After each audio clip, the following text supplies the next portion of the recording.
ಶ್ರೀ ಚೈತನ್ಯ ಸ್ವಯಂ ರೂಪ ಕಥಾಮಯಂ ದದಾತಿ ಸ್ವಪದಾಂತಿಕಂ ವಂದೇಹಂ ಶ್ರೀಗುರುನ್ ಶ್ರೀಯುತಪಥಕಮಲಂ ಶ್ರೀಗುರುನ್ ವೈಷ್ಣವಾಂಶ್ಚ ಶ್ರೀರೂಪಂ ಸಾಕ್ಷಾತ್ ಸಾಗರ ರಘುನಾಥಾನ್ವಿತಂ ತಂ ಸಜೀವಂ ಸಾದ್ವೈತಂ ಸಾವಧೂತಂ ಪರಿಜನ ಸಹಿತಂ ಕೃಷ್ಣ ಚೈತನ್ಯ ದೇವಂ ಶ್ರೀ ರಾಧಾ ಕೃಷ್ಣ ಪಾದಾನ್ ಸಾಗರ ಲಲಿತಾ ಶಿವಶಾಖಾಮತಾಂಶ हे कृष्ण करुणा सिंधु दीन बंधु जगतपते गोपेश गोपिका कांता राधा कांता नमोस्तुते तप्त कांचन गौरांगी राधे वृंदावनेश्वरी शबानुसुते प्रणमामि हरिप्रिये वांछा कल्पतृभ्यस्य कृपा सिंधुभ्यो च पतितानां पावनेभ्यो वैष्णवेभ्यो नमो नमः। जय श्री कृष्ण चैतन्य प्रभु नित्यानंद श्री अद्वैत गदाधर श्रीवासादि गौर भक्तवृंद। हरे कृष्ण कृष्ण कृष्ण हरे हरे हरे राम राम राम हरे ಹರೇ ಕೃಷ್ಣ. ನಮ್ಮ 28ನೇ ಪಾಸುರಂ ಹೀಗಿದೆ. ಮೊದಲು ತಮ್ಮೆಲ್ಲರ ಆಶೀರ್ವಾದವನ್ನು ಕೋರುತ್ತಾ ಗುರು ಹಿರಿಯರಿಗೆ ನಮಸ್ಕಾರ ಮಾಡಿ ಅವರ ಆಶೀರ್ವಾದ ಕೃಪೆಯನ್ನು ಯಾಚಿಸುತ್ತಾ ದೇವೋತ್ತಮ ಪರಮಪುರುಷನಾದ ಕೃಷ್ಣನನ್ನು ನೆನಪಿಸಿಕೊಂಡು ಅವನು ನಾನು ಹೇಳೋದಕ್ಕೆ ನಾನು ಏನು ಮಾತಾಡೋದು ನಾನು ತಪ್ಪಿದ್ದರೆ ಕ್ಷಮಿಸಬೇಕಾಗಿ ಮೊದಲೇ ಕೇಳ್ಕೊಳ್ತಾ ನಾನು ಪಾಶ್ರಮವನ್ನು ಹೇಳಲು ಪ್ರಯತ್ನ ಪಡ್ತೇನೆ, ಶುರು ಮಾಡ್ತೇನೆ. ಸೊ 28ನೇ ಪಾಶ್ರಮ್ ಬಹಳ ಮುಖ್ಯವಾದ ಪಾಶ್ರಮ್. ಮೇನ್ಲಿ ಇದು ಆಂಡಾಳ್ ಶರಣಾಗತಿ ಮಾಡುವ ಪಾಸುರಂ ಆಗಿದೆ. ಶರಣಾಗತಿಯ 6 ಅಂಗಗಳನ್ನು ಇದನ್ನು ಬಹಳ ವಿವರವಾಗಿ ತಿಳಿಸಿಕೊಟ್ಟಿದ್ದಾರೆ. ಈ ಪಾಶ್ರಮ್ ಹೆಚ್ಚಾಗಿ ಅಕಿಂಚತ್ವವನ್ನು ಮತ್ತು ಅನನ್ಯಗತತ್ವ ಈ ಉದ್ದೇಶವನ್ನು ವಿಶೇಷತ್ವವನ್ನು ತಿಳಿಸುತ್ತದೆ. ಅಂದ್ರೆ ನಮ್ಗೆ ಗೊತ್ತು ಮೀನ್ಸ್ ಶರಣಾಗತಿ ಅಂದ ತಕ್ಷಣ ನಮ್ಗೆ ಜ್ಞಾಪಕ ಬರೋದು 18.66 ಈ ವರ್ಸ್ ನ ಭಗವದ್ಗೀತೆಯ ಸರ್ವಧರ್ಮ ಪರಿತ್ಯಜ್ಯ ಮಾಮೇಕಂ ಶರಣಂ ವ್ರಜ ಅಹಂ ತ್ವಂ ಸರ್ವ ಪಾಪೇಭ್ಯೋ ಮೋಕ್ಷಯಿಷ್ಯಾಮಿ ಮಾ ಶುಚ. ಅಂದ್ರೆ ಮಾಮ್ ಅಂದ್ರೆ ಇಲ್ಲಿ ಕೃಷ್ಣ ತಾನು ಪರಮ ಸುಲಭವನು, ನನ್ನನ್ನು ಪಡೆಯಲು ಬಹಳ it's a very very easy task. ಅಂದ್ರೆ ಬಹಳ ಸುಲಭವಾದ ಕಾರ್ಯ. ಎಲ್ಲ ಈ ಅನುಷ್ಠಾನ ಮಾಡೋ ಅವಕಾಶ ಬೇಕೇ ಆಗಿಲ್ಲ. It is very very easy. All you have to do is surrender. Aham tvam sarva papebhyo ಮೋಕ್ಷಯಿಷ್ಯಾಮಿ ಮಾ ಶುಚ. ತಾನು ಸರ್ವಜ್ಞನು, ಸರ್ವಶಕ್ತನು, ಸರ್ವ ಪಾಪ ವಿಮೋಚನೆ ಮಾಡುತ್ತೇನೆ, ನೀವು ಹೆದರಿಕೊಳ್ಳ ಬೇಕಾಗಿಲ್ಲ ಎಂದು ಭರವಸೆ ನೀಡುವಂತ 18.66 ಅಲ್ಲಿ ತಿಳಿಸಿದೆ. ಅದನ್ನೇ ವಿವರಿಸುವಂತಹ ಇದು ಪಾಶ್ರಮ ಆಗಿದೆ.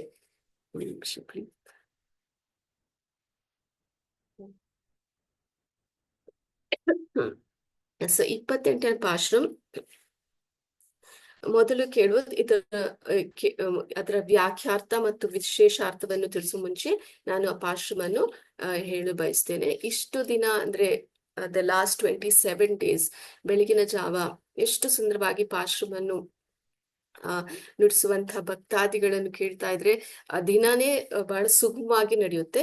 ಈಗ ಆ ಪಾಶ್ರಮ ನಾನು ಹೇಳಲು ಬಯಸ್ತೇನೆ. கரைவைகள் பின் சென்று கானம் சேர்ந்துன்போ அறிவொன்றுமில்லாத ஆய்குலத்துன் தன்னை பிறவி பெருந்தனை புண்ணியம் யாமுடையோம் குறை ஒன்றுமில்லாத கோவிந்தா உந்தனோடு உறவே நமக்கிங்கு ஒளிக்க ஒளியாது அறியாத பிள்ளைகளம் அன்பினால் உந்தனை சிறி பேரழைத்தனமும் சீரி அருளாதே இறைவா நீ தாராய் பரேளூர் ಎಂಬಾಬಾಯ್. ಹರೇ ಕೃಷ್ಣ. ಸೊ ಈ ಮೊದಲನೇ ಪಾಸುರಂ ಶರಣಾಗತಿ ಪಾಸುರಂ ಅಂತ ನಾನು ಮೊದಲೇ ಹೇಳಿದ್ದೇನೆ. ಈ ಪಾಸುರಂಲಿ ಗೋಪಿಯರು ತಮ್ಮ ಅನನ್ಯಗತತ್ವವನ್ನು ಇಲ್ಲಿ ಉಲ್ಲೇಖಿಸಲಾಗಿದೆ. ಅಂದ್ರೆ ನಮಗೆ ಪರಮಾತ್ಮನ್ನು ಪಡೆಯಲು ಬೇರೆ ಯಾವ ಉಪಾಯವೂ ಬೇಕಾಗಿಲ್ಲ. ಅವನನ್ನು ಶರಣಾಗತಿ ಮಾಡಿದ್ರೆ ಸಾಕು. ನಮಗೆ ಯಾವ ಕ್ವಾಲಿಫಿಕೇಶನ್ ಬೇಕಾಗಿಲ್ಲ, ಯಾವ ಯೋಗ್ಯತೆಯೂ ನಮಗೆ ಇಲ್ಲ. ಕರೆ ಒಂಡ್ರೂ ಇಲ್ಲದೆ ಕರೆಬೆಗಳ್ ಪಿನ್ ಸೆಂಡ್ರಮ್ ಕಾನಂ ಸೇಂದ್ ಉಣ್ಬೋ ಅಂದ್ರೆ ಶಾಸ್ತ್ರಗಳ ಪ್ರಕಾರ ಒಬ್ಬನು ಭಗವಂತನನ್ನು ಪಡೆಯಲು ಅಸಂಖ್ಯಾತವಾದ ಜನ್ಮಗಳನ್ನು ತಾಳಬೇಕು. ನೋಡಿ, ವರ್ಣಾಶ್ರಮ ಪ್ರಕಾರ ಒಂದೊಂದು he has to follow one regular principles ಅಂದ್ರೆ ಧರ್ಮವನ್ನು ಅವನು ಫಾಲೋ ಮಾಡಬೇಕು. ಹಾಗೂ ಕರ್ಮ, ಜ್ಞಾನ ಮತ್ತು ಭಕ್ತಿ ಯೋಗಗಳನ್ನು ಮಾಡಿರಬೇಕು ಭಗವಂತನ ಪಡೆಯಲು. ಇವುಗಳಲ್ಲಿ ಯಾವುದಾದರೂ ನಿಮ್ಮ ಬಳಿ ಇದೆಯೇ ಎಂದು ಕೃಷ್ಣ ಕೇಳ್ತಾನೆ. ನೀನು ಇಷ್ಟಾರ್ಥವನ್ನು ಕೇಳ್ತಿದ್ದಾರೆ, ಅದನ್ನು ನಾನು ಸ್ಯಾಟಿಸ್ಫೈ ಮಾಡ್ಬೇಕಾದ್ರೆ, ನೆರವೇರಿಸ್ಬೇಕಾದ್ರೆ ನಿಮ್ಮಲ್ಲಿ ಕರ್ಮ ಇದೆಯೇ, ಜ್ಞಾನ ಯೋಗವಿದೆಯೇ, ಭಕ್ತಿ ಯೋಗ ಇದೆಯೇ? ಯಾಕಂದ್ರೆ ಇದೆಲ್ಲ ಈ ಸಾಧನೆಗಳೆಲ್ಲ ಮಾಡ್ಬೇಕಾಗಿದೆ ನಿಮ್ಮಲ್ಲಿ ಇದೆಯಂತ ಕಾಂಡಲು ಅವರು ಸಂಪೂರ್ಣವಾಗಿ ಅದಕ್ಕೆ ಅಯೋಗ್ಯರು, ನಮ್ಮಲ್ಲಿ ಯಾವ ಕ್ವಾಲಿಫಿಕೇಶನ್ ಅಸಮರ್ಥರು ಎಂದು ಹೇಳುವ ಮೂಲಕ ಇದು ಕರೆಬೈಗಳ್ ಪಿನ್ ಸೆಂಡ್ರಮ್ ಕಾನಂ ಸೇಂದುಂಬೋ ಅಂದ್ರೆ ಕರೆಬೈಗಳ್ ಅಂದ್ರೆ ಹಸುಗಳನ್ನು ಹಿಂಬಾಲಿಸುತ್ತಾ ಮೇಯುವಂತ, ಹಸುಗಳನ್ನು ಮೇಯಿಸುವಂತ ನಾವು ಯಾದವರಾಗಿದೆ, ಯಾದವ ಕುಲದ ಗೋಪಾಲಕರು ಕರೆಬೆಗಳ್ ಪಿನ್ಸಿದ್ರು. ಅವರನ್ನು ಹಿಂಬಾಲಿಸಿದ ನಾವು ಕಾಡನ್ನು ಸೇರ್ಕೊಳ್ತೇವೆ. ಕಾಡನ್ನು ಸೇರಿಸಿ ನಾವು ಬುತ್ತಿಯಲ್ಲಿ ಕಟ್ಕೊಂಡ್ ಬಂದಿರೋ ಯಾವುದೋ ಊಟವನ್ನು ನಾವು ತಿನ್ಕೊಳ್ತೇವೆ. ಅದು ನಮ್ಮ ಕಸುಬಾಗಿದೆ, ದಿನನಿತ್ಯದ ಕಸುಬಾಗಿದೆ. ಅದು ನಾವು ನಾರ್ಮಲ್ ಆಗಿರುವಂತ ಹಸುಗಳು ಅಂದ್ರೆ ಯಾದವ ಕುಲದಲ್ಲಿ ಹಿಂಬಾಲಿಸುವಂತ ಹಸುಗಳನ್ನ ಮೇಯಿಸ್ತಾರೆ, ಆಡುಗಳನ್ನ ಮೇಯಿಸ್ತಾರೆ, ಮತ್ತೆ ಹಾಲು ಕೊಡುವುದು, ಹಾಲು ಕೊಡದೇ ಇರುವಂತ ಹಸುಗಳು. ಆದ್ರೆ ಹೇಳ್ತಾ ಕರೆಬೈಗಳ್ ಪಿನ್ಸ್ ಅನ್ನೋದು ಹಾಲು ಕರೆಯುವ ಹಸುಗಳು ಮಾತ್ರ, ಅಂದ್ರೆ ವೆರಿ ಸೆಲ್ಫಿಶ್ನೆಸ್. ಅದನ್ನು ಮಾತ್ರ ನಾವು ಹಿಂಬಾಲಿಸ್ತಾ ಕಾನಂ ಅಂದ್ರೆ ಅರಣ್ಯವನ್ನು ನಾವು ಸೇರ್ಕೊಂಡು ಅಲ್ಲಿ ಊಟ ಮಾಡ್ತೇವೆ ಅಂತ ಹೇಳ್ತಾರೆ. ಅಂದ್ರೆ ಇದ್ರ ಏನ್ ಅರ್ಥ ಅಂದ್ರೆ, ಹಸುಗಳ ಹಿಂದೆ ಹೋಗುವುದಂದ್ರೆ ಅವರು ಬಹಳ ಜಾತಿ ಚುಕ್ಯವಾದಂತ ಕಾರ್ಯಗಳನ್ನು ನಾವು ಮಾಡುತ್ತೇವೆ. ಓಕೆ, ಹಾಗಿದ್ರೆ ಅದನ್ನೇ ನಾನು ಕರ್ಮಯೋಗ ಅಂತ ಬರ್ಕೊಳ್ತೇನೆ ಅಂತ ಕೃಷ್ಣ ಹೇಳ್ತಾರೆ. ಹಾಗೂ ನಿಮ್ಮ ಇಷ್ಟಾರ್ಥಗಳು ನೆರವೇರಿಸ್ತೇನೆ. ಹಾಗಂತ ನೀನ್ ಅನ್ಕೋಬೇಡ, ನಾವು ಹಾಲು ಕರೆಯುವ ಹಸುಗಳ ಹಿಂದೆ ಹೋಗ್ತಾರೆ, ನಾವು ಧರ್ಮಾನುಷ್ಠಾನವಾಗಿ ನಾವೇನು ಹಸುಗಳು ನಾವು ನಮ್ಮ ಕರ್ಮಾನುಷ್ಠಾನ ಮಾಡ್ತಿಲ್ಲ. ಸೊ ಅದು ನಾವು ಕರ್ಮಯೋಗ ಅಂತ ನೀನು ಅನ್ಕೊಂಡು ಬರ್ಕೊಳ್ಳೋದೇನು ಬೇಕಾಗಿಲ್ಲ ಅಂತ ಹೇಳ್ತಾನೆ. ಅದಕ್ಕೆ ಅನುಗುಣವಾಗಿ ಫಲವನ್ನು ಕೊಡ್ತೇನೆ, ಅದು ನೀನೇನು ಡೈರಿಯಲ್ಲಿ ನೋಟ್ ಮಾಡೋದು ಬೇಕಾಗಿಲ್ಲ ಅಂತ ಇದನ್ನು ತಿಳಿಸುವುದಕ್ಕಾಗಿ ಕರೆಬೆಗಳ್ ಪಿನ್ ಸೆಂಡ್ರಮ್ ಕಾನಂ ಸೇಂದ್ ಉಣ್ಬೋ ಅಂದ್ರೆ ಇಲ್ಲಿ ಹಸುಗಳ ಹಿಂದೆ ಹೋಗ್ತಿದ್ದೀರಾ. ಕಾನಂ ಅಂದ್ರೆ ನೀವು ಕಾಡಿಗೆ ಹೋಗ್ತಿದ್ದೀರಾ, ಅರಣ್ಯಕ್ಕೆ ಹೋಗ್ತಿದ್ದೀರಾ ಅಂದ್ರೆ ನೀವು ದಂಡಕಾರಣ್ಯಕ್ಕೆ ಹೋಗ್ತಿದ್ದೀರೋ, ವೃಂದಾವನಕ್ಕೆ ಹೋಗ್ತಿರೋ, ಬದ್ರಿಕಾಶ್ರಮಕ್ಕೆ ಹೋಗ್ತಿದ್ರು ಅಂತ ಬರ್ಕೊಳ್ತೇನೆ ಅಂತ ಹೇಳ್ತಾನೆ. ಅದು ಒಂದು ಒಳ್ಳೆ ಕಾರ್ಯ, ಅದು ನಿಮ್ಮ ಸಾಧನೆ ಆಗ್ತದೆ ಅಲ್ಲಿ. ಯಾಕಂದ್ರೆ ಅಲ್ಲಿ ಬಹಳ ಋಷಿ ಮುನಿಗಳೆಲ್ಲ ತಪಸ್ಸು ಮಾಡುವಂತ ಜಾಗ, ಅದು ನಿಮ್ಗೆ ಪುಣ್ಯ ಕೊಡ್ತದೆ. ನೀವು ಸರಿಯಾಗಿ ಕೇಳಿ, ಕಾನಂ ಸೇಂದ್ರ ಅಂದ್ರೆ ಅರಣ್ಯಕ್ಕೆ ಹೋಗ್ತಿದೆ. ನಾವು ಅರಣ್ಯ ನಿಮ್ಗೆ ಸಂಬಂಧಪಟ್ಟಂತ ಅರಣ್ಯ ಅಲ್ಲ, ಅದು ಬಹಳ ಬಿಸಿಲು ಕಾಯ್ತಿರುವಂತಹ ಅರಣ್ಯ, ಮುಳ್ಳುಗಳಿಂದ ಅರಣ್ಯವಾಗಿದೆ. ಅದು ಖಂಡಿತವಾಗಿ ವೃಂದಾವನವಾಗ್ಲಿ, ದಂಡಕಾರಣ್ಯವಾಗ್ಲಿ, ಬದ್ರಿಕಾಶ್ರಮ, ನೈಮಿಷಾರಣ್ಯ ಇಂಥ ಅರಣ್ಯವಲ್ಲ ಅಂತ. So we don't fit into that also ಅಂತ ಹೇಳ್ತಿದ್ದಾಳೆ ಆಂಡ. ಸರಿ, ಹಾಗಿದ್ರೆ ಕಾನಂ ಸೇಂದ್ ಉಣ್ಬೋ ಅಂದ್ರೆ ಊಟ ಮಾಡ್ತಿದ್ರು. ಊಟ ಮಾಡುವುದು, ಸರಿಯಾಗಿ ಆಹಾರವನ್ನು ಸೇವಿಸುವುದು ಒಂದು ಸಾಧನೆ. ನೀವು ಭಗವಂತನಿಗೆ ಅರ್ಪಣೆ ಮಾಡಿ ಮತ್ತೆ ನೈವೇದ್ಯವನ್ನು ಮಾಡಿ ಮತ್ತೆ ನೀವು ಪ್ರಸಾದವಾಗಿ ಸೇವಿಸುತ್ತಿದ್ದಾರೆ. ಪೂರ್ವ ದಿಕ್ಕದಲ್ಲಿ ಕುತ್ಕೊಂಡು ಸರಿಯಾಗಿ ಕೈ ಕಾಲು ತೊಳೆದು ಸ್ನಾನ ಮಾಡಿ ನೀವು ಭಗವಂತನ ನೆನೆಸಿಕೊಂಡು ಪ್ರಾರ್ಥನೆ ಮಾಡುತ್ತಾ ಮಂತ್ರವನ್ನು ಹೇಳಿ ನೀವು ಊಟ ಮಾಡ್ತಿದ್ದೀರಿ. ಅದನ್ನು ರೈಟೇ. ಹಾಗಂತ ನಾನು ಅದಕ್ಕೆ ಅನುಗುಣವಾದ ನಿಮ್ಮ ಸಾಧನೆಗೆ ಅನುಗುಣವಾದ ಇಷ್ಟಾರ್ಥಗಳನ್ನು ನಾನು ನೆರವೇರಿಸ್ತೀನಿ ಅಂತ ಹೇಳಿದ್ರೆ, ಅದಕ್ಕೂ ಹೇಳ್ತಾಳೆ ಯಾರು ಆಂಡ, ಇಲ್ಲವೇ ಅಲ್ಲ, ನಾವು ಅದು ಸಹ ಮಾಡ್ತಿಲ್ಲ. ಉಣ್ಬೋ ಅಂದ್ರೆ ನಾವು ಬುತ್ತಿಯಲ್ಲಿ ಕಟ್ಕೊಂಬಂತಿದ್ವಿ, ಯಾವುದೋ ಅದು ಹಸುಗಳು ಮೇಯ್ತಾ ಇದ್ರೆ ನಾವು ಅದ್ರ ಜೊತೆಲೆ ನಡ್ಕೊಂಡೇ ನಾವು ಊಟ ಮಾಡ್ತೀರಿ ಅಂತ ಹೇಳ್ತಾಳೆ. ನೋಡಿ, ಈ ನಡುವೆ ನಾವು ಬೆಂಗಳೂರಲ್ಲಿ ಸ್ವಿಗ್ಗಿ ಮತ್ತು ಝೊಮ್ಯಾಟೊ ಬಹಳ ಏನು ಪ್ರತ್ಯೇಕವಾಗಿ ಎಲ್ಲಿ ನೋಡಿದ್ರು ಈ ಕೆಲವೊಂದು ಮನೆಗಳಲ್ಲಿ ಅಡಿಗೆ ಮನೆಯೂ ಇಲ್ಲ ಅಂತೆ. ರೆಂಟ್ ಅಲ್ಲಿ ತಗೊಳ್ತಾರೆ, ಅಡಿಗೆ ಮನೆಯೂ ಇಲ್ಲ, ವಿತ್ PGs ತಗೊಳ್ತಾರೆ. ಅಡಿಗೆ ಮಾಡೋದು ಒಂದು ದೊಡ್ಡ ಕಾರ್ಯ. ಅಡಿಗೆ ಮಾಡ್ಬೇಕಲ್ಲ, ಗ್ರಾಸರಿಗೆ ಹೋಗ್ಬೇಕು, ಮತ್ತೆ ತೊಳಿಬೇಕು, ಅದೆಲ್ಲ ಏನಕ್ಕೆ? ಸ್ವಿಗ್ಗಿ ಒಂದು ಕಾಲ್ ಮಾಡಿದ್ರೆ 10 minutes ಡೆಲಿವರಿ, ಫ್ರೆಶ್ ಫುಡ್ ಅಂತ ಬರೆದಿರ್ತಾರೆ. ಸೊ ಈ ತರ ಆಗ್ಬಿಟ್ಟಿದೆ ನಮ್ಮ ಭೌತಿಕ ಜೀವನ. ಸೊ ಆದ್ರೆ ಆ ಕಾಲದಲ್ಲಿ ಆಗಿಲ್ಲ. ನಾವು ಹೇಳ್ತಿದ್ರೆ ನಾವೇನೋ ಕಟ್ಕೊಂಡ್ ಬಂದಿದ್ದೀರಿ, ಅದು ಉಣ್ತಾ ಇದ್ದೀರಿ. ಸೊ ಅದೇನು ನಾವು ಪ್ರಾಪರ್ ಆಗಿ ನಿಷ್ಠೆಯಿಂದ ಮಾಡ್ತಿಲ್ಲ. ಸೊ ಅದಕ್ಕೂ ನಾವು ಆ ಕ್ವಾಲಿಫಿಕೇಶನ್ ನಮ್ಗಿಲ್ಲ. ಸೊ ಬರ್ಕೋಬೇಡಿ ಅಂತ ಕೃಷ್ಣನಿಗೆ ಆಂಡಾಳ್ ತಿಳಿಸ್ತಾಳೆ. ಸೊ ನಮ್ಗೆ ಯಾವ ಅನುಷ್ಠಾನವು ನಾವು ಮಾಡ್ತಿಲ್ಲ ಅಂತ. ಸರಿ, ಅದಕ್ಕೆ ಅರುಣು ಓ ನೀವು ಅದಕ್ಕೆ ಕೃಷ್ಣನು ಓಕೆ ಆ ಉಪಾಯ ಅನುಷ್ಠಾನವು ನಾನು ಇಲ್ಲ ಅಂತ ಹೇಳಿದ್ಮೇಲೆ ಮತ್ತೆ ಏನ್ ಹೇಳ್ತಾರೆ, ಅರಿವೊಂದ್ರುಮಿಲ್ಲಾದ ಆಯ್ಕುಲದ್. ಅರಿವೊಂಡ್ರು ಅಂದ್ರೆ ಏನು ತಿಳುವಳಿಕೆ ಇಲ್ಲದ ಆಯ್ಕುಲ ಅಂದ್ರೆ ಗೋಪಾಲಕ, ಯಾದವ ಕುಲದಲ್ಲಿ ನಾವು ಹುಟ್ಟಿದ್ದೇವೆ. ಯಾದವ ಕುಲದಲ್ಲಿ ನಾವು ಹುಟ್ಟಿರುವಂತವು.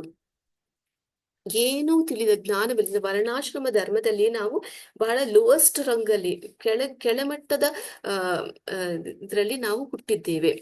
ಜ್ಞಾನವನ್ನೋದು ಇಲ್ವೇ ಇಲ್ಲ.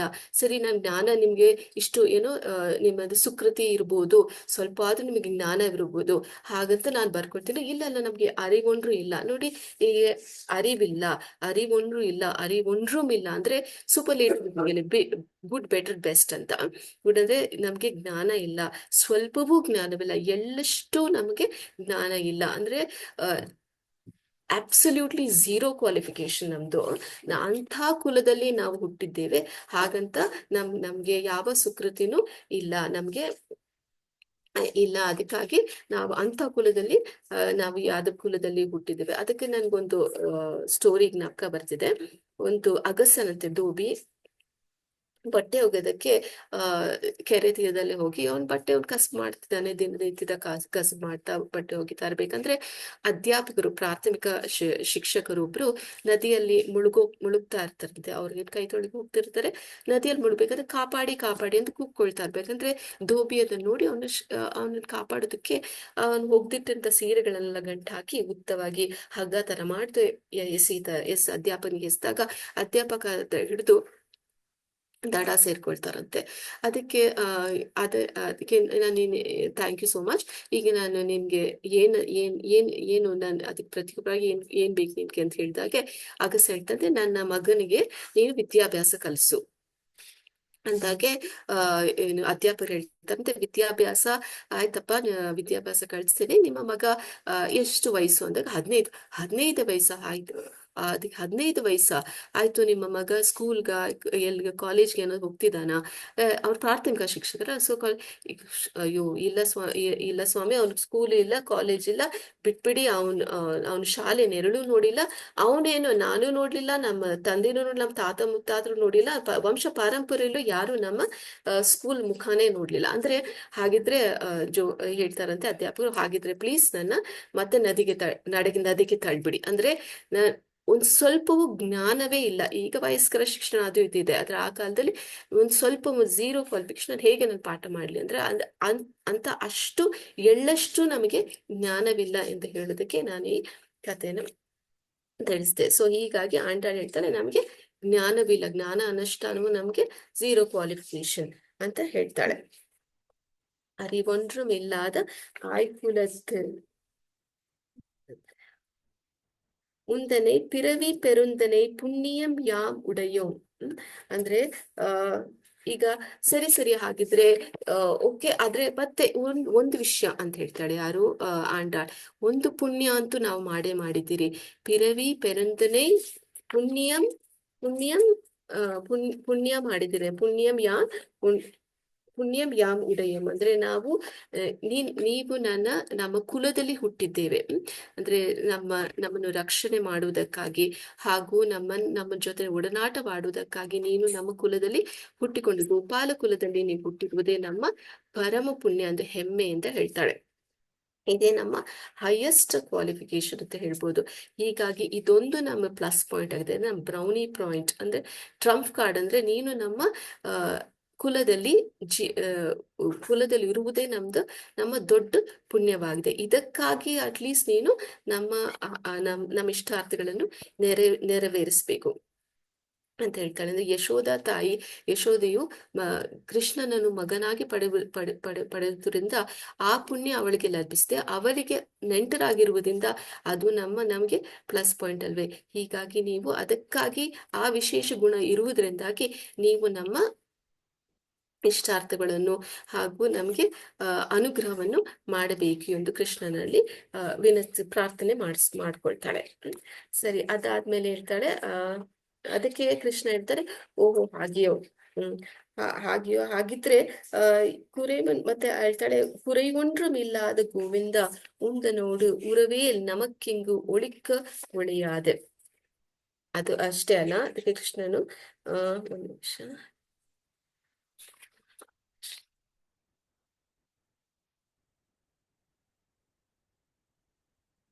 ಸೊ ಕೃಷ್ಣ ಹೇಳ್ತಾರೆ, ಓಕೆ ನಿಮ್ಗೆ ಕರ್ಮಯೋಗ ಇಲ್ಲ, ಜ್ಞಾನಯೋಗ ಜ್ಞಾನಯೋಗವಿರಬಹುದು ಎಂದಾಗ ಪೂರ್ವಜನ್ಮ ಸ್ಮೃತಿ ಪಡೆದು ಜ್ಞಾನವೂ ಸಹ ನಮ್ಗೆ ಇಲ್ಲ ಅಂತ ಇದ್ರಲ್ಲಿ ತಿಳಿಸ್ತಾಳೆ. ಅದಕ್ಕೆ ನಾವು ಶ್ರಮಪಟ್ಟು ಯತ್ನಿಸಿದ ಯಾವ ಸುಕೃತಿಯೂ ಇಲ್ಲ. ಆದರೆ ಗೋಪಿಯರು ಹೆಮ್ಮೆಯಿಂದ, ನಮ್ಮ ಗೋಪಕುಲದಲ್ಲಿ ಸಾಕ್ಷಾತ್ ಧರ್ಮವಾಗಿ ನೀವು ಹುಟ್ಟಿದ್ಯಾ, ನೀನ್ ಜನಿಸ್ದೆ, ನಮ್ಮ ಮಹಾ ಪುಣ್ಯ, ಇದೇ ನಮ್ಮ ಧರ್ಮ.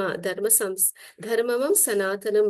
ಯಶೋದೆಗೆ ನೀನು ಮಗನಾಗಿರುವುದರಿಂದ, ನಾವು ನಿನ್ನ ನೆಂಟರಾಗಿರುವುದರಿಂದ ನೀನು ನಮಗೆ ಆ ಇದು ನಮ್ಮ ಅನುಗ್ರಹವನ್ನು ನೀವು ಪರಿಪಾಲಿಸ್ಬೇಕು ಅಂತ ಕೇಳ್ಕೊಳ್ತಾಳೆ. ಮತ್ತೆ ಭಗವಂತನ ಸಂಪೂರ್ಣನು, ಯಾವ ಕುறையொன்றும் ಇಲ್ಲದ ಗೋವಿಂದ. ಇದು ಬಹಳ ಮುಖ್ಯವಾದ ಅಂಶ. ಇಲ್ಲಿ ಭಗವಂತನನ್ನು ಹೊಗಳಿದ್ದಾಳೆ. ಅಂದ್ರೆ ಭಗವಂತನು ಸಂಪೂರ್ಣನು, ಯಾವ ಕೊರತೆ ಇಲ್ಲದ ಗೋವಿಂದ, ಗುಣ ಪೂರ್ಣಿತವಾದನು, ದೋಷರಹಿತನು ಗೋವಿಂದ ನೀನು. ಇದು ಸಹ ಅವಳು ಸೂಪರ್ಲೇಟಿವ್ ಡಿಗ್ರಿ ಹೇಳಿದ. ಆಗ ಅರಿವೊಂದ್rum ಇಲ್ಲದ ಗೋವಿಂದ ಹೇಳ್ತಾಳೆ. ಇಲ್ಲಿ ಕುறையொன்றும் ಇಲ್ಲದ ಅರಿವೊಂದ್rum ಇಲ್ಲದ ಆಯ್ಕುಲತ್, ಅಂದ್ರೆ ಏನೂ ಜ್ಞಾನವಿಲ್ಲದ, ಎಳ್ಳಷ್ಟು ಜ್ಞಾನವಿಲ್ಲ ನಮಗೆ, ಆದ್ರೆ ನೀನು ಕುறையொன்றும் ಇಲ್ಲದ ಗೋವಿಂದ ಅಂದ್ರೆ ನೀನು ಪೂರ್ಣಂ. ಓಂ ಪೂರ್ಣಮದ, ಇದು ಈಶೋಪನಿಷತ್ ಮಂತ್ರದಲ್ಲಿ ಹೇಳಿದೆ, ಓಂ ಪೂರ್ಣಮದ ಪೂರ್ಣಮಿದಂ ಪೂರ್ಣಾತ್ ಪೂರ್ಣಮುದಚ್ಯತೆ ಪೂರ್ಣಸ್ಯ ಪೂರ್ಣಮಾದಾಯ ಪೂರ್ಣಂ ಏವ ವಿಶಿಷ್ಯತೆ. ಅಂದ್ರೆ ನೀನು ಸಂಪೂರ್ಣನು, ನಿನಗೆ ಯಾವ ಕೊರತೆನೂ ಇಲ್ಲ ಅಂತ ತಿಳಿಸ್ಕೊಳ್ತಿದ್ದಾಳೆ. ಮತ್ತೆ ನೀವು ಪರಮತ ಆದ್ರೆ ನಾವು ಹಳ್ಳದಲ್ಲಿ ಬಿದ್ದಿರು, ಹಳ್ಳದಲ್ಲಿ ಎಬ್ಬಿಸುವಂತಹ ಶಕ್ತಿ ನಿನ್ನ ಹೊರತು ಯಾರಿಗೂ ಇಲ್ಲ ಅಂತ ಹೇಳುವಂಥದ್ದು. ಅದಕ್ಕೆ ಇಲ್ಲಿ ಭಗವಂತನಲ್ಲಿ ಪ್ರಾರ್ಥನೆ ಈ ರೀತಿ ಪ್ರಾರ್ಥನೆ ಸ್ವರೂಪವಾಗಿದೆ, ಪ್ರಾರ್ಥನೆ ಮಾಡಿಕೊಳ್ಳುತ್ತಾಳೆ. ಇಲ್ಲಿ ಮತ್ತೆ ತನ್ನಲ್ಲಿ ಯಾವ ಸಾಧನೆ ಅನುಷ್ಠಾನವಿಲ್ಲ, ಕರ್ಮ ಅನುಷ್ಠಾನವಿಲ್ಲ, ಜ್ಞಾನ ಅನುಷ್ಠಾನವಲ್ಲ, ಧರ್ಮಾನುಷ್ಠಾನವಂತೂ ಇಲ್ಲವೇ ಇಲ್ಲ ಅಂತ ಹೇಳ್ತಾಳೆ. ಅದಕ್ಕಾಗಿ ತನ್ನ ಹೆಲ್ಪ್ಲೆಸ್ನೆಸ್ ಅಂದ್ರೆ ಅಕಿಂಚತ್ಯವನ್ನು ತಿಳಿಸ್ತಿದ್ದಾಳೆ. ಹಾಗೂ ಆದ್ರೆ ಇಲ್ಲಿ ಅವಳು ಭಗವಂತನ ಗುಣಗಾನ ಮಾಡುವುದು ಸಹ ಒಂದು ಶರಣಾಗತಿ ಅಂಶ ಅಂತ ನಾವು ಇಲ್ಲಿ ಅರ್ಥ ಮಾಡ್ಕೊಳ್ಬೇಕು.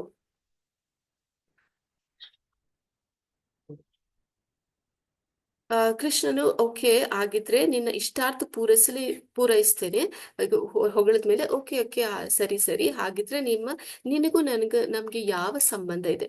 ಅದಕ್ಕೆ ಆಂಡ ಹೇಳ್ತಾಳೆ, ಕುಪಿತುಕೊಂಡು ಹೇಳ್ತಾಳೆ, ನಮ್ಮಿಬ್ಬರ ಸಂಬಂಧ ಅನಾದಿ ಕಾಲದ್ದು ಸಂಬಂಧ ಎಂಬುದು ಶರೀರಕ್ಕೆ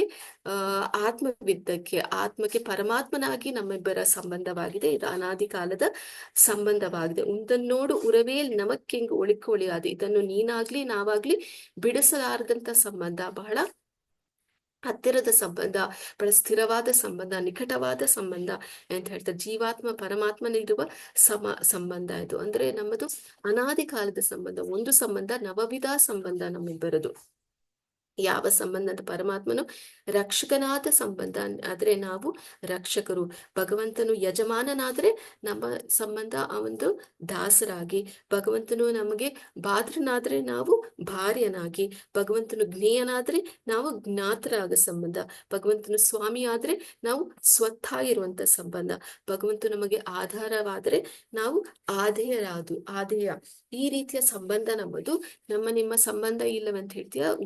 ಉಂದನೋಡು ಉರವೇಲ್ ನಮಕ್ಕಿಂಗು ಒಳಿಯೋದು, ಬಿಡಿಸಲಾರದಂಥ ಬಹಳ ನಿಕಟವಾದ ನಮ್ಮ ಸಂಬಂಧವಾಗಿದೆ. ನೋಡಿ, ಭಗವಂತ ನಮಗೆ ಎಷ್ಟು ನಿಕಟ ಅಂದ್ರೆ, ನಾವು ಒಬ್ಬ ನೆಂಟರಿಗಾಗಲಿ ನಮ್ಮ ಸಂಬಂಧಿಗಳಾಗಲಿ ಕನೆಕ್ಟ್ ಮಾಡ್ಬೇಕಂದ್ರೆ ಫೋನ್ ಮಾಡ್ಬೇಕು, ಆ ಫೋನ್ನ ಡಯಲ್ ಮಾಡ್ಬೇಕು, ಆ ಡಯಲ್ ಆದ್ಮೇಲೆ ನಾವು ಮಾತನಾಡ್ಬೋದು ಅಲ್ವೇ.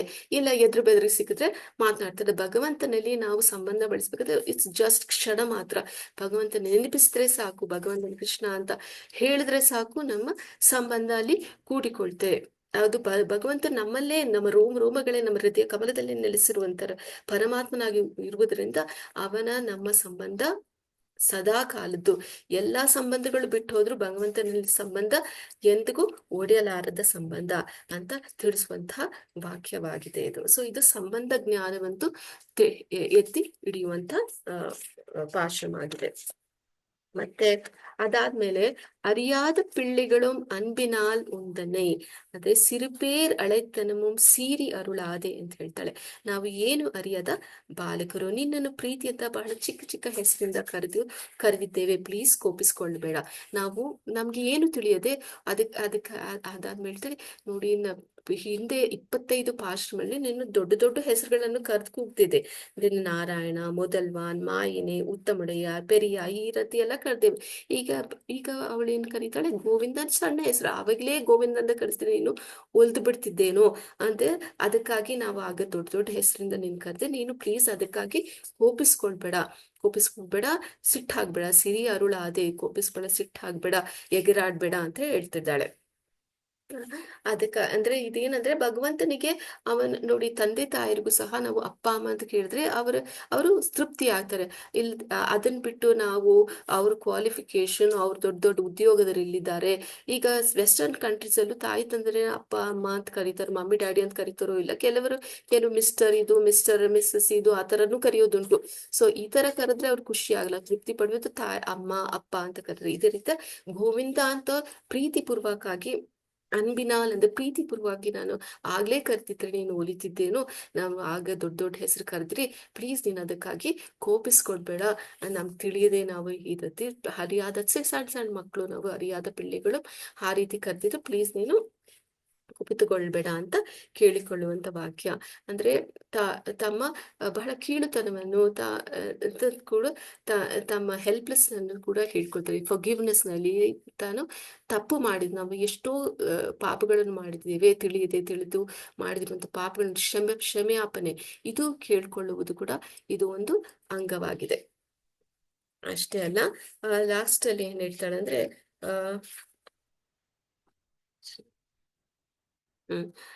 ಬೇಜಾರ್ ಮಾಡ್ಕೋಬೇಡ, ಪ್ರೀತಿಯಿಂದ ಕಂತ ಹೇಳಿದ್ಮೇಲೆ, ಇರೇವಾ ನೀ ತಾರಾಯ್ ಪರಿ, ಸ್ವಾಮಿ ನಮ್ಮ ಇಷ್ಟಾರ್ಥಗಳನ್ನು ನೀನೆ ಅನುಗ್ರಹ ಮಾಡಬೇಕು, ನಮ್ಮಿಂದ ಏನು ಅಪೇಕ್ಷೆಯನ್ನು ಪಡಬೇಡ, ನಮ್ಮಿಂದ ಏನು ಎಕ್ಸ್ಪೆಕ್ಟೇಷನ್ ಇಡ್ಬೇಡ. ನಾನು ಎಲ್ಲ ಹೇಳ್ತೀನಿ, ನಮ್ಮ ಕರ್ಮ ಇಲ್ಲ, ಜ್ಞಾನ ಇಲ್ಲ, ಭಕ್ತಿ ಇಲ್ಲ, ಏನೇನು ಇಲ್ಲ, ಆದ್ರೂ ಸಹ ನಮ್ಗೆ ಇಷ್ಟಾರ್ಥ, ನಾವು ಅರಿವಿಲ್ಲದೆ ನೀವು ಏನೇನೋ ಕರ್ದ್ಬಿಟ್ಟಿದ್ದೀರಿ, ನೀನ್ ಆಗ್ಲೇ ಗೋವಿಂದ ಅಂತ ಕರ್ಬೇಕು, ನಾವು ತಪ್ಪುಗಳು ಅನೇಕ ಮಾಡಿದ್ದೀರಿ, ಅದು ನೀವು ಕ್ಷಮಾಪಣೆ ಮಾಡ್ಬೇಕು, ದಯವಿಟ್ಟು ನನ್ಗೆ ಅನುಗ್ರಹ ಮಾಡು ಎಂದು ಪ್ರಾರ್ಥನೆ ಹೇಳ್ತಿದ್ದಾಳೆ. ಇರವ ನೀ ತಾರಾಪಡೆ, ನಮ್ಗೆ ಮೋಕ್ಷವನ್ನು ಅನುಗ್ರಹ ನೀಡು ಅಂತ ಹೇಳ್ತಿದ್ದಾಳೆ. ನೋಡಿ, ಮೊನ್ನೆ ಆಶ್ರಮದಲ್ಲಿ ಆಂಡಾಳ್ ಭಗವಂತನಲ್ಲಿ ಒಂದೊಂಥರ ಪ್ರತ್ಯೇಕವಾಗಿ ಹೇಳ್ತಾಳೆ. ಫಸ್ಟ್ ಯಾವ ರೀತಿಯ ಮುಕ್ತಿಯನ್ನು ಕೇಳ್ತಿದ್ದಾರೆ, ಸಾರೂಪ್ಯ ಇದೆ, ಸಾಯುಜ್ಯ ಇದು, ಲಾಸ್ಟ್ ಅಲ್ಲಿ ಸಾಯುಜ್ಯ ಕೇಳ್ತಿದ್ದಾಳೆ, ಸಾರೂಪ್ಯ ಇದೆ, ಸಾಮೀಪ್ಯ ಇದೆ. ಅಂದ್ರೆ ನಿನ್ ಜೊತೆನೆ ಇರ್ಬೇಕು ಅನ್ನುವ ಉದ್ದೇಶವಾಗಿ ಇಲ್ಲಿ ಕೇಳಿಕೊಂತ ಪಾಸುರವಾಗಿದೆ. ಮತ್ತೆ ನಾನು ಕೊನೆಯದಾಗಿ ಹೇಳ್ಬೇಕಂದ್ರೆ, ಇಲ್ಲಿ ಯಾವ ರೀತಿ 6 ವಿಚಾರಗಳನ್ನು ಉಲ್ಲೇಖಿಸಲಾಗಿದೆ, 6 ವಿಧದ ಶರಣಾಗತಿಯ ವಿಚಾರಗಳನ್ನು ಹೇಗೆ ವ್ಯಕ್ತಪಡಿಸಿದೆ ನೋಡಿ. ಶರಣಾಗತಿ ಬಗ್ಗೆ ಹೇಳ್ಬೇಕಾದ್ರೆ ಇನ್ನೊಂದು ನಮ್ಗೆ ಗುರುತು ಬರುವ ಶ್ಲೋಕ ಇದು. ಅನುಕೂಲಸ್ಯ ಸಂಕಲ್ಪ ಅಂದ್ರೆ ನಿಷ್ಕಲ್ಮಶ್ಮವಾದ ಭಕ್ತಿಗೆ ಅನುಕೂಲಕರವಾದದ್ದನ್ನು ಮಾತ್ರ ನಾವು ಮಾಡಬೇಕು. ಪ್ರತಿಕೂಲಸ್ಯ ವರ್ಜನಂ ಅಂದ್ರೆ ಅನೈತಿಕ ಭಕ್ತಿಗೆ ಪ್ರತಿಕೂಲವಾದ ನಾವೆಲ್ಲವನ್ನು ತಿರಸ್ಕಾರ ಮಾಡಬೇಕು. ರಕ್ಷಿಯತಿ ವಿಶ್ವಾಸು, ಭಗವಾನ್ ಮಾತ್ರ ಒಬ್ಬನೇ ನಮ್ಮ ರಕ್ಷಕ ಎಂದು ನಾವು ತಿಳಿದುಕೊಳ್ಬೇಕು. ಗೋಪಿತ್ರತ್ವ ವರ್ಜನಂ ಅಂದ್ರೆ ಭಗವಂತನನ್ನು ಒಬ್ಬನೇ ಪಾಲಕನನ್ನಾಗಿ ನಾವು ಸ್ವೀಕರಿಸಬೇಕು. ಆತ್ಮನಿಕ್ಷೇಪ್ಯ, ತನ್ನನ್ನು ಸಂಪೂರ್ಣವಾಗಿ ನಮ್ಮನ್ನು ಸಂಪೂರ್ಣವಾಗಿ ಸಲ್ಲಿಸಬೇಕು. ಕಾರ್ಪಣ್ಯ, ಸೌಮ್ಯ, ವಿನಮ್ರ, ಮತ್ತೆ ಅತಿಯಾದ ಭೌತಿಕವಾಗಿ ನಿರ್ಗತಿಕ ಎಂಬ ಭಾವನೆಯನ್ನು ನಾವು ತೋರಿಸ್ಕೊಳ್ಬೇಕು. ನೋಡಿ, ಅಂದ್ರೆ ನಾನು ಈಗ 6 ಸೆಂಟೆನ್ಸಸ್ ಇದು ಆಂಡಾಳ್ ಬರೆದಿರುವಂತ ಕರೆವೆಗಳ್ ಪಿನ್ಸೆಂಟ್ರು, ನಮಗೆ ಕರ್ಮಯೋಗ ಇಲ್ಲ, ಕರೆವೆಗಳ್ ಪಿನ್ಸೆಂಟ್ರು ನಮಗೆ ಕರ್ಮಯೋಗವಿಲ್ಲ ಅಂತ ಎತ್ತಿಡುತ್ತದೆ. ಅರಿವುಂಡ್ರಂ ಇಲ್ಲದ ಆಯ್ಕುಲತೆ ಅಂದ್ರೆ ಜ್ಞಾನ ಯೋಗವಿಲ್ಲ, ಎಳ್ಳಷ್ಟು ನಮಗೆ ಜ್ಞಾನವಿಲ್ಲ. ನೀನೇ ಮತ್ತೆ ನೀನೇ ಪುಣ್ಯ ಶಬ್ದನು ಅಂದ್ರೆ ಪುಣ್ಯ ನಮ್ಮನ್ನು ನೀವು ಸೇರಬೇಕು. ನಿನಗೂ ನಮ್ಗೆ ಸಂಬಂಧ ಗಾಢವಾದ ಸಂಬಂಧವಿದೆ, ಸ್ಥಿರವಾದುದು, ಯಾರಿಂದಲೂ ರದ್ದುಗೊಳಿಸವಾದ ಸಂಬಂಧ ಜ್ಞಾನವನ್ನು ತೋರಿಸುತ್ತೆ. ನಮ್ಮ ಪೂರ್ವ ಅಪರಾಧಗಳನ್ನು ಮನ್ನಿಸಿದ್ರೆ ಕ್ಷಮಾಪಣೆಯನ್ನು ನಾವು ಕೇಳ್ಬೇಕು. ಶಿಕ್ಷಾಷ್ಟಕ ಅಲ್ಲಿ ಕೂಡ ಹೇಳ್ತಾರೆ ಏನು, ತ್ರಿನಾಥಪಿ ಸುನಿಚನವೇ, ನಾವು ಕೀಳು ಮಟ್ಟ ನಮ್ಮ ವಿನಮ್ರ ಭಾವ ಅಂತ ನಾವು ತೋರಿಸ್ಕೊಳ್ಬೇಕು ಭಗವಂತನೇ. ನೀನೇ ನಮಗೆ ವಾದ್ಯ ವಿಶೇಷ, ನೀನೇ ನಮಗೆ ಎಲ್ಲ ಅಂತ ಅವನಲ್ಲಿ ನಾವು ಶರಣಾಗತಿ, ಸಂಪೂರ್ಣವಾಗಿ ಶರಣಾಗತಿಯನ್ನು ಮಾಡ್ಬೇಕು. ಮತ್ತೆ ನೋಡಿ, ಕರಬೇಕಲ್ ಬಿನ್ಸ್ ಅಂದ್ರೆ ಕರ್ಮ, ಜ್ಞಾನ, ಭಕ್ತಿ ಯಾವುದನ್ನ ಮೇಲ ನಾವು ಎಬ್ಸಲ್ಯೂಟ್ಲಿ ಝೀರೋ ಪಾಪರ್ಗಳಂತೂ ನಾವು ಭಗವಂತನಲ್ಲಿ ನಾವು ತೋಳ್ಕೊಳ್ಬೇಕು. ಅರಿವೊಂದ್rum ಇಲ್ಲದ ಆಯ್ಕುಲತೆ ನಮ್ಗೆ ಝೀರೋ ಕ್ವಾಲಿಫಿಕೇಶನ್, ಅಬ್ಸಲ್ಯೂಟ್ಲಿ ಝೀರೋ ಅಂತ ನಾವು ತೋರಿಸ್ಕೋಬೇಕು. ಉಂತನೇ ನೋಡಿ, ಭೌತಿಕ ಜೀವನದಲ್ಲಿ ಏನಾದ್ರೂ qualification, BE, BSc, BDS, MBBS ಯಾವ್ದಾದ್ರು ಡಿಗ್ರಿ ಇದ್ರೇನೆ ನಮ್ಗೆ ಕೆಲಸ ದೊರಕಿದಿಲ್ಲ, ಉದ್ಯೋಗ ಸಿಗಲ್ಲ. ಆದ್ರೆ ಭಗವಂತನಲ್ಲಿ ನಮ್ಗೆ ಏನೇನು ಕ್ವಾಲಿಫಿಕೇಶನ್ ಆದ್ರೂ ಅವಳು ಪರಮ ಪದವಿಯನ್ನು ಕೇಳ್ಕೊಳ್ತಿದ್ದಾರೆ. ಅದಕ್ಕಾಗಿ ಅಂದ್ರೆ ಭಗವಂತನ ಎಂತೂ ಕೃಪಾಶಾಲಿ ಅಂತ ನಾವು ಇಲ್ಲಿ ಅರ್ಥ ಮಾಡ್ಕೋಬೇಕು. ಉಂತನೇ ಪಿರವಿ ಪೆರೊಂದನೆ ಪುಣ್ಯಂ ಯಾಮುಡಿಯೋ, ನಾವು ನಿನ್ನನ್ನು ಪಡೆದಿರುವುದೇ ನಮ್ಮ ಭಾಗ್ಯವೆಂದು, ಅದೇ ನಮ್ಗೆ ಪ್ಲಸ್ ಪಾಯಿಂಟ್ ಅಂತ. ಅಂದ್ರೆ ನಿಮ್ಮ ಸಂಬಂಧ ಇದೆಯೇ, ಅದೇ ನಮ್ಗೆ ಹಿರಿಯಾದ ವಿಷಯ ಅಂತ ಅದನ್ನು ತಿಳ್ಬೇಕು. ಭಗವಂತನ ಹೊಗಳಬೇಕು, ಭಗವಂತನ ಮೇಲೆ ತಿಳಬೇಕು, ನಮ್ಮ ಕೀಳುತನವನ್ನು ನಾವು ತೋರಿಸ್ಕೊಳ್ಬೇಕು. ಕುರೆಯೊಂಡ್ರು ಇಲ್ಲದ ಗೋವಿಂದನ ಭಗವಂತನ ಹಾಡಿ ಹೊಗಳ್ಬೇಕು, ಬಾಯಿ ತುಂಬಾ ಹಾಡಿ ಹೊಳ್ಬೇಕು. ಅರಿಯಾದ ಪಿಳ್ಳೆಗಳ ಅಂಬಿನ ಪ್ರೀತಿಯಿಂದ ನಿಮ್ಮನ್ನು ನಾವು ಏನೇನೋ ಕಲ್ಬಿಟ್ಟೆ, ನಮ್ಮನ್ನು ತಪ್ಪನ್ನು ನೀನು ಕ್ಷಮಿಸು ಅಂತ ಕೇಳ್ಬೇಕು. ಅಷ್ಟೇ ಅಲ್ಲ, ಇದು ಅಂದ್ರೆ ಸಂಸಾರದಲ್ಲಿ ಜಂಜಾಟದಲ್ಲಿ ಬಿಟ್ಟು ಒದ್ದಾಡ್ತಾ ಇದ್ದೀವಿ, ಅದರಿಂದ ನನ್ಗೆ ಬಿಡುಗಡೆ ಕೊಡು ಪ್ಲೀಸ್. ಪರೆ ಏನು, ಇರೇವಾ ನೀ ತಾರಾಯ್ ಪರೆ. ಸಂಸಾರ ಇಲ್ಲಿ ಹಸುಗಳನ್ನ ಏನಂತಾರೆ, ಸಂಸಾರಿಗಳು. ಸಂಸಾರ ಅಂದ್ರೆ ಕಾಡು. ಈ ಸಂಸಾರದ ಜಂಜಾಟದಲ್ಲಿ ನಾವು ಬಿಟ್ಟು ಓದ್ಲಾಡ್ತಿದ್ದೇವೆ, ಅದಂದ್ರೆ ನೀನು ಬಿಡುಗಡೆ ಕೊಡು ದಯವಿಟ್ಟು ಅಂತ ಕೇಳ್ಕೊಳ್ಳುವಂತ ಪಾಶ್ರಮ. ಇಲ್ಲಿನೂ ಸಹ ಸೂಪರ್ 3 ಡಿಗ್ರೀಸ್ ಇದೆ. ಹಿತ, ಹಿತಕರ, ಹಿತತಮ ಅಂತ. ಹಿತ ಅಂದ್ರೆ ನಮ್ಗೆ ಕರ್ಮ ಇಲ್ಲ, ಜ್ಞಾನ ಇಲ್ಲ, ಭಕ್ತಿ ಇಲ್ಲ. ಹಿತಕರ ಅಂದ್ರೆ ಪ್ರಾಪ್ತಿ, ಅದನ್ನ ಪ್ರಪತ್ತಿ ಕೊಡು, ಶರಣಾಗತಿ. ಹಿತತಮ ಅಂದ್ರೆ ಶರಣಾಗತಿಯೂ ಸಹ ಮಾಡ್ಬೇಕಂದ್ರೆ ಅದಕ್ಕೂ ನಮ್ಗೆ ಕೃಪೆ ಬೇಕು. ಕೃಪೆ ಯಾಚನೆ ಮುಕ್ತಿಯ. ಕೃಪೆ ಎಲ್ಲಿಂದ ಸಿಗುತ್ತೆ ನಮ್ಗೆ? ಗುರುವಿನ ಅನುಗ್ರಹದಿಂದ, ನಿಮ್ಮಂತಹ ಭಕ್ತಾದಿಗಳ ಅನುಗ್ರಹದಿಂದ, ನಿಮ್ಮ ಕೃಪೆಯಿಂದ ನನಗೆ ಏನೋ ತೊದಲ್ತಾ ಮಾತಾಡುವ ಈ ಕೃಪೆ ನನಗೆ ಸಿಕ್ಕಿರೋದ್ರಿಂದ ತಮ್ಮೆಲ್ಲರಿಗೆ ನಾನು ಬಹಳ ಕೃತಜ್ಞತೆಯನ್ನು ಕೇಳ್ಕೊಳ್ತಾ ಬಯಸ್ತೇನೆ. ಅದಕ್ಕೆ ಯಾವ ಉಪಾಯವೂ ನಮಗೆ ಬೇಕಾಗಿಲ್ಲ. ನಮ್ಗೆ ಒಂದೇ ಉಪಾಯ ಅಂದ್ರೆ ಶರಣಾಗತಿ ಉಪಾಯ. ಶರಣಾಗತಿಗಿಂತ ಹೆಚ್ಚಾದ ಉಪಾಯನ ಕೃಪೆ ಇರಬೇಕು ಅಂತ ನಾನು ಹೇಳ್ತೇನೆ. ಹಾಗೂ ಈ ಭಾಷಣ ಮುಗಿಸಲು ಬಯಸ್ತೇನೆ. ಹಾಗೂ ನನಗೆ ಅವಕಾಶ ಕಲ್ಪಿಸಿಕೊಟ್ಟಂತ DDY ತಂಡದ ಹಿರಿಯರೆಲ್ಲರಿಗೂ ನನ್ನ ಕೃತಜ್ಞತೆಗಳು, ಧನ್ಯವಾದಗಳು. ಇದೇ ರೀತಿ ನನಗೆ ಕೃಪೆಯನ್ನು ನೀವು ತೋರಿಸ್ಬೇಕು ಅಂತ ಪ್ರಾರ್ಥನೆ ಮಾಡ್ತೇನೆ. ಹರೇ ಕೃಷ್ಣ. ಏನು ತಪ್ಪಿದ್ದಿದೆ ಪ್ಲೀಸ್ ತಾವು ಕ್ಷಮಿಸಬೇಕು. ಹರೇ ಕೃಷ್ಣ. ಥ್ಯಾಂಕ್ ಯು ಮಾತಾಜಿ. ಹರೇ ಕೃಷ್ಣ ಮಾತಾಜಿ, ತುಂಬಾ ಸೊಗಸಾಗಿ ಚೆನ್ನಾಗಿ ವಿವರಿಸಿ ತಿಳಿಸ್ಕೊಟ್ರಿ. ಇಷ್ಟು ದಿವಸ ಆದ್ಮೇಲೆ ಕ್ಲಾಸ್ ತಗೊಳ್ತಾ ಇದ್ದೀರಾ ಅಂತ ಹೇಳಕ್ಕೆ ಸಾಧ್ಯ ಇಲ್ಲ, ಅಷ್ಟು ಚೆನ್ನಾಗಿ ತಿಳಿಸ್ಕೊಟ್ಟಿದ್ದೀರಾ. ಎಸ್ಪೆಷಲಿ ಶರಣಾಗತಿ ಬಗ್ಗೆ, ಹಾಗೂ ಇದು ಕೃಪೆ, ಭಗವಂತನ ಕೃಪೆನ ಪಡೆಯೋದಕ್ಕೆ ಹೇಗೆ ನಾವು ಸಿದ್ಧರಾಗಿರ್ಬೇಕು, ಯಾವ ತರ ಬೇಡ್ಕೋಬೇಕು, ಅದ್ರ ಬಗ್ಗೆನೂ ತುಂಬಾ ಚೆನ್ನಾಗಿ ಹೇಳ್ಕೊಟ್ಟಿದ್ದೀರಾ. ತುಂಬಾ ತುಂಬಾ ಧನ್ಯವಾದಗಳು. ಯಾರಿಗಾದ್ರೂ ಏನಾದ್ರೂ ಹೇಳದಿದ್ರೆ ಅನ್ಮ್ಯೂಟ್ ಮಾಡಿ ಅಂತ ಕೇಳ್ತೇನೆ.